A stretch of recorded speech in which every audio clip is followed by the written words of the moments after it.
จับไรไม่ฟังเอฟจำกูหลังจำกูหลัง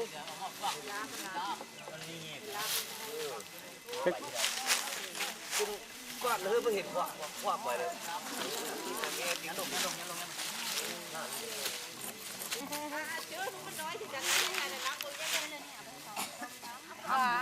ไอ้ลูกก็ยังน้อยกว่าคนน้อยเดี๋ยวมันลูกมันนะมันลูกก็ใหญ่เนี่ยก็น้ำอยู่น้อยใหญ่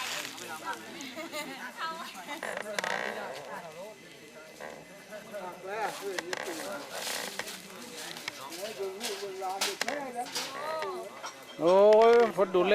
ขนาดแหละ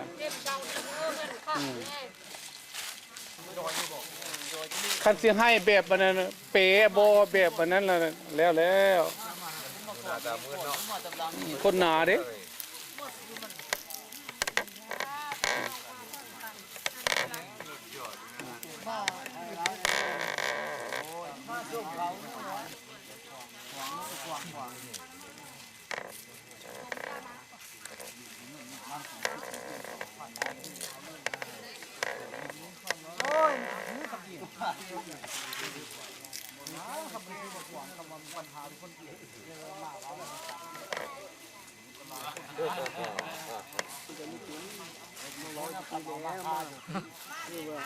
ข้าจะเฮ้ยเห็นมันเนี่ยรักบ้านต่างเรื่องมากโชว์มาข้าอยู่ที่ช่วงหน้าช่วงตากันไม่เมนมันก็มีห้าหม้อกวาดนี่คุณปั้นหรือเปล่ากวาด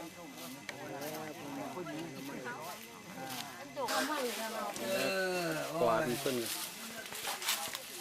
เตือนหาผู้ตาคนแล้วมันนี่ เอาช่วงปิด ยับไปพูดพูดยับไปพูดจัง ใครเล่าจมไป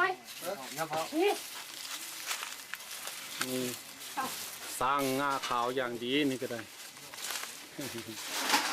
เราขาวเราเด็ดพบ นี่เลยนี่จมให้เล่าไปติดเชื้อผ้าเข้าติดเชื้อผ้าเข้าติดเชื้อให้เล่า โอ้โหชื่อเลี้ยงบอกว่ามามันยังได้กว้างกว่านี้ ได้หลังคาสีแดงยังว่าอยู่ โอ้ย ติดเชื้อผ้าเข้ากับไงเรา มาเถอะด้านให้ถือเบื้องเมื่อแล้วโอ้ยลูกกูอยู่อเมริกาเนาะจะบอกเลขของมันก่อน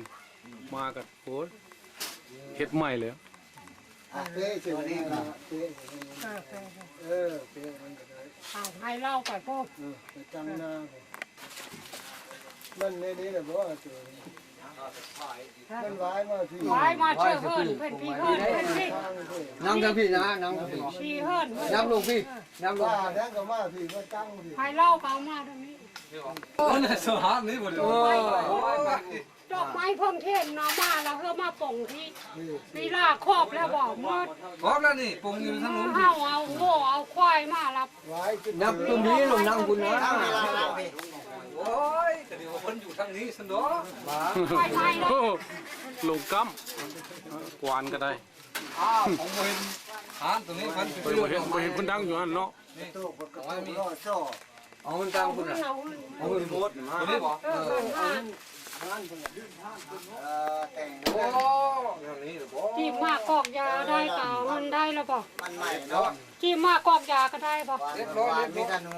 มีธนูสลัด มีครบมาแล้ว ผมว่าเราจะครบมาแล้ว ภาษาลาวสว่างเพิ่นคำอยู่กับทั้งเทิงพี่บ่ผู้ค้ากับผมจักหน้าค่าซื้อไปเลยนะครับควานใหม่เว้ยควานใหม่ ใหม่ ควานนี้ผมจักแล้วมันก็จื้อหรือเปล่า จืดแล้วขนา อั ด นนี้ติดพี่เนาะ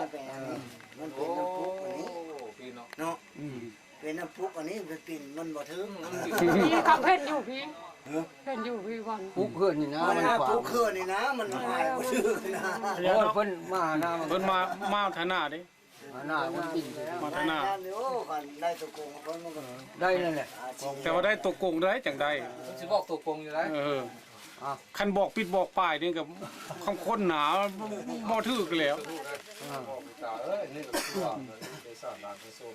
พูดละมาแต่มีบอกมีกาแล้วก็ได้มาถวายควายตัวนึงกับ เราให้ ถ้าก็ลีมาข่าวเฮ้อล่ะ ไปท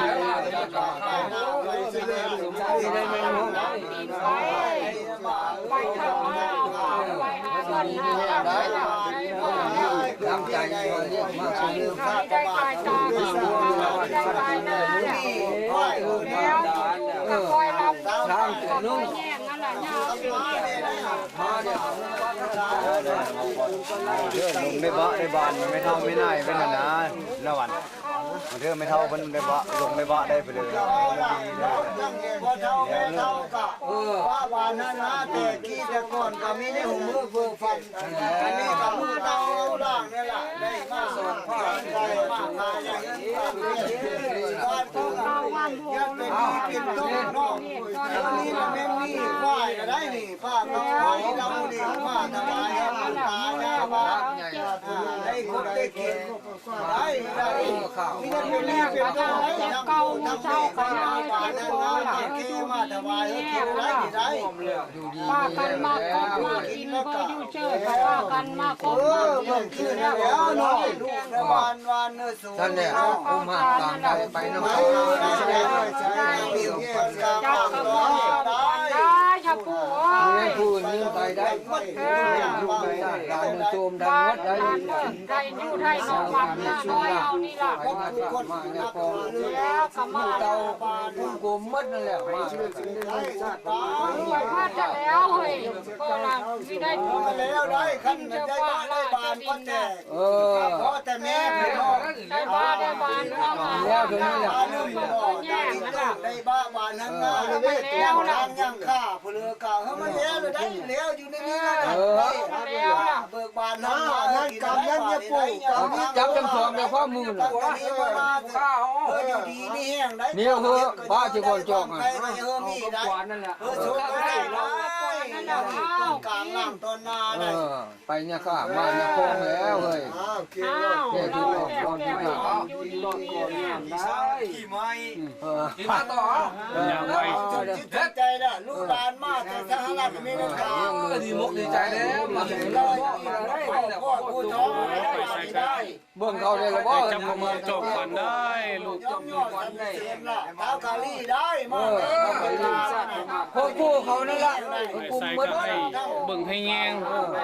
ให้โชคให้ลาบได้ไปทางใดก็ได้ พวกผู้เฮือนชาติน่ะเขาอยู่รักเฮือรวยน่ะมันจะทั้งหมดประชาชน2-3บ้า ท่าน นไปทางใดก็รวยไปทางใดมากก็รวยก็มาแต่ละปีก็ได้กินทุกปีแล้ว บาทนี้ขึ้นเงินมากกว่าคว้าเงินมาแล้วบาทนี่ไม่แห้งสุคนสุคน คันเพิ่นแนะทำแนะหนทางไปทางที่ดีแนวไปทางนั่นก็โอ้ยมาแต่ละปีนี่ก็กินแต่ละปีแล้วดีมีแห้งแล้ว ควายนี่แล้วก็ต้องแย่งนั่นแหละ เงิน กินน้ำหลังแล้วผู้ตาเอ้ยไรคนที่เขากินได้แล้วพญานโลกข้าวเลยก็หายมัดมือนี้เลยชาติวานที่ซูมเลยต้องได้กินนั่นแหละ ข้าพากันใจดี เอามาลูกเสียนั่นกินกับปูตาดิ เอาเพิ่นเด้หลานทั้งไก่กินก่อน จัก กินกับเพิ่น กับคนนี่แล้วหลายปีหลายฟ้าหลายปีได้บ่ได้กินเหล้าห่วงกับปูตาเนาะเอาเด้อปูตาเอ้ยกินเหล้ากินยาน้ำลูกหลานนี่ได้ลูกหลานมาหยามมาตะไกแท้มาตะเมกาพุ่นเนาะไว้ลืมบุญแพงคุณเด้อไปสิใดก็ได้ สบายผมก็กินบอสยาวถึงเพิ่ม ควายเนี่ยปูนี่ก็ดีเม็ดบาท นักสนุนกรมมามั่งนักอยู่ดีคนเข็มปวดเอวอยู่ดีหมดแล้วเนาะ มาแล้ว แล้วมื้อนี้มากิน โชคดีแหละได้กินเหล้ากินยาน้ำปูตาเป็นยังละป้อนี่เคยอยู่ แต่ก่อนก็ได้อยู่ทางไกลกับปูตาไปน้ำแค่น้ำคาก็ได้ก็กินน้ำเพิ่นอยู่แล้วแต่กี้แต่ว่ามาสุดนี่ได้มาฮอดเฮือนฮอดซานได้มากินเหล้ากินยาห่วงผ้าเพิ่น ได้ทีเว้นตาวันนี้เลยวางเก่าไว้ตามน้ำไ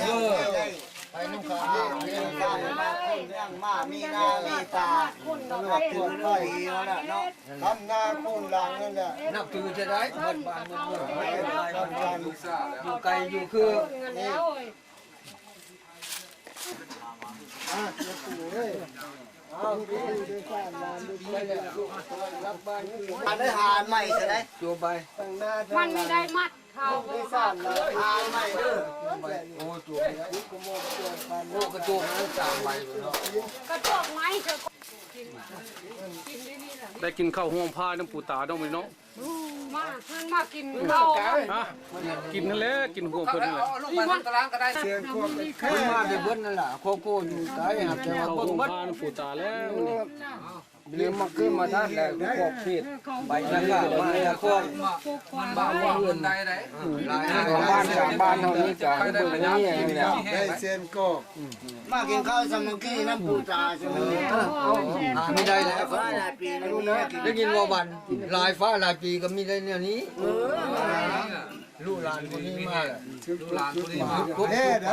รักบ้านคือรักแล้วครบหลานแล้ว กวานเก่ากันยังได้มา ความดีมุกดีใจ โอ้ยความดีมกดีใจ มาแล้วเลย มาคำมายู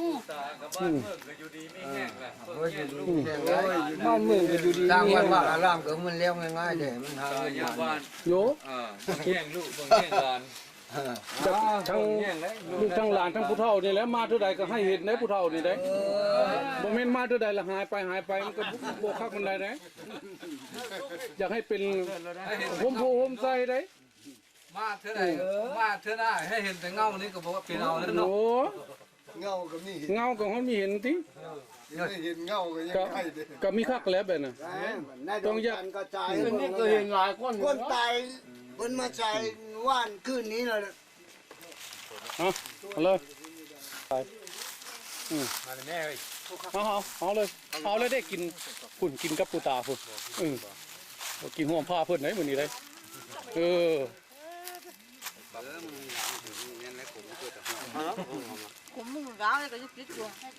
ปูตาเพิ่นสีทางไปในทางที่ดีที่งามก็โอ้ยมาเท่าใดก็ต้องได้มาเลี้ยงเพิ่นแต่ละเทื่อแหละให้อยู่ดีมีแฮงไปใส่ก็ให้โลกให้โชคให้มานี่ ไปแนวนึงเลยเนาะหอยมาเนาะคักอยู่แนวนึงได้เนาะ ข้าก็ได้นี่ อืม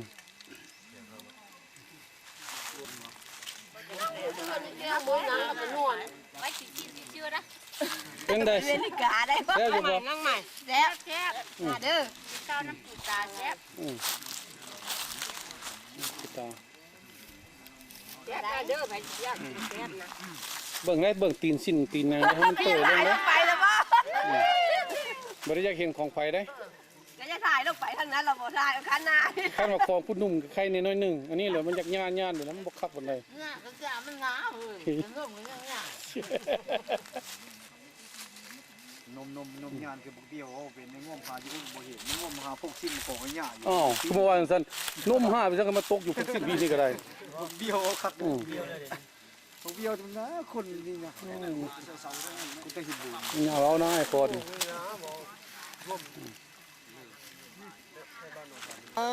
แค่ล่านี่ว่าในใดก่อนนี่อันไม่นก็เสือ ตายพ่อแทนนั่นนี่ อ๋อเสือตายเพราะแทน เอามาหมดดูลาย เปลวนี่ได้เสือตายเพราะแทน จักแล้วเขาเนี่ยไหมนี่เขาซักให้ได้หลายเลย นี่ไม่ยัง เสือเหลืองนี่ เสือเหลืองก็มี บ่ได้เสือหาวนี่ เสือหาว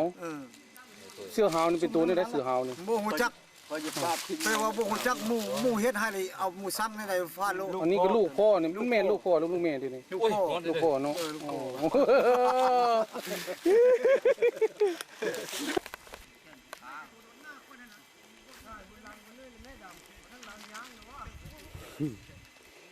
ยันต่ำตัว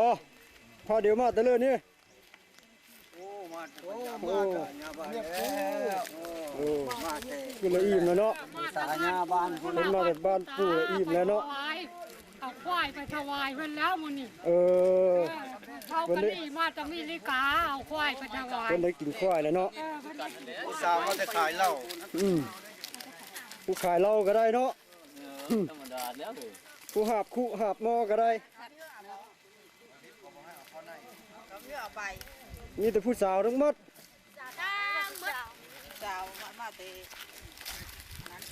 โอ้ท้องแดงก็ถือกระซ้ำพุ่นน่ะ โอ้ยเทนโบเทลาบ